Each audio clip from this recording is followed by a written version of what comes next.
Here is exactly how the CPC medical coding exam works and how to pass it in just a few minutes. CPC stands for Certified Professional Coder. It comes from AAPC, and it is the most widely held credential in outpatient medical coding. If you want to code physician office and clinic claims for a living, this is usually the certification employers ask for by name. The exam is 100 multiple-choice questions, and you get 4 hours. You need 70% to pass, which here is refreshingly simple. At least 70 of the 100 questions correct. And now the thing that surprises almost everyone who has not sat it. The CPC is an open book exam. You bring your code books into the room and you use them. Specifically, AAPC allows a CPT manual, and it must be the American Medical Association Professional Edition. No other publisher is accepted for that one. Then your choice of an ICD-10 book and your choice of a HCPCS Level II book. Those are your tools. But do not mistake open book for easy. 4 hours for 100 questions is about 2 minutes and 20 seconds each, and many of those questions are clinical scenarios you have to read, interpret, and then look up across 2 or 3 different books.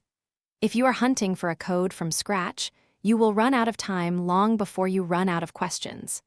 The books are there to confirm what you already roughly know, not to teach you the answer. Which is why how you prepare your books matters as much as what you study. AAPC lets you write handwritten notes in your manuals and add tabs, so your book should arrive at the exam already personalized and already tabbed. Check AAPC's current book rules before exam day, because they are specific about what is and is not allowed. The content spans the whole coding workflow. Anatomy and medical terminology, ICD-10 diagnosis coding and its official guidelines, HCPCS Level II, and CPT across the body systems, plus evaluation and management coding, modifiers, anesthesia, radiology, pathology and laboratory, and compliance. Let's do 3 real questions. First, evaluation and management. Under the revised E&M framework, an office visit for an established patient documents a thorough history and a detailed exam. How is the level selected? By either the level of medical decision-making or the total time on the date of the encounter, whichever the documentation supports. History and exam no longer drive the level. That change caught out a lot of experienced coders, and the exam tests it. Second, modifiers. A physician removes a small skin lesion, a minor procedure with a 10-day global period, and at the same visit performs and documents a separate, significant evaluation and management service. What do you append?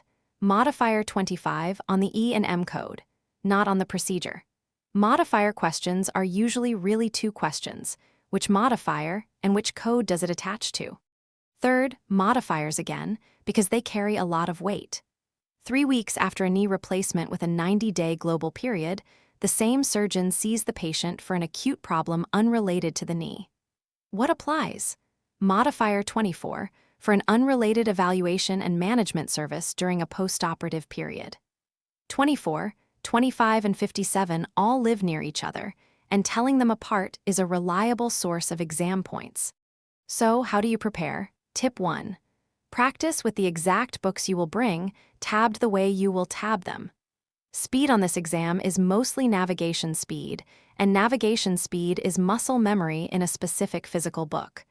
Practicing with a different edition or on a screen trains the wrong thing. Tip 2. Drill the modifiers until they are automatic.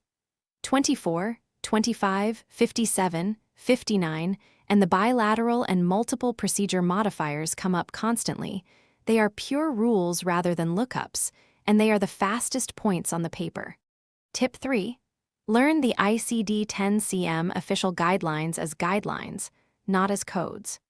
Sequencing rules, when to code a sign or symptom instead of a diagnosis, and the conventions like excludes 1 versus excludes 2 decide a surprising number of questions, and no amount of flipping pages substitutes for knowing them. Tip 4. Manage the clock deliberately. 2 minutes and 20 seconds per question is the average, but the questions are not equal. Take the short ones first, mark the long operative reports, and come back. Running out of time is the most common way people fail an exam they actually knew the material for. Quick recap. 100 questions in 4 hours, 70 correct to pass. It is open book. The A.M. a professional edition CPT, plus your choice of ICD 10cm and HCPCS Level II. Tab and annotate your books in advance. And the clock, not the content, is what fails most candidates. You can practice CPC questions free at .com/en/CPC. In English, Chinese, or Spanish with no sign-up.